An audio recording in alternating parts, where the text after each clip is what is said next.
Na. Ako na nga sa naman Espiritu Santo. Amen, Lord. Maraming salamat sa pagkain na pinagkaloob niyo po sa amin.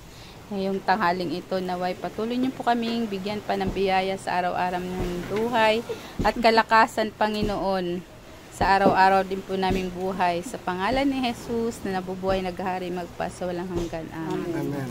Walhati sa Ama, sa Anak, sa Diyos Espiritu Santo, kaparaso ng una ngayon magpakailan magpasa walang hanggan. Pangalan ng Ama, Anak, Espiritu Santo. Amen. Kasi nagsasalita agad eh. Si Amy na.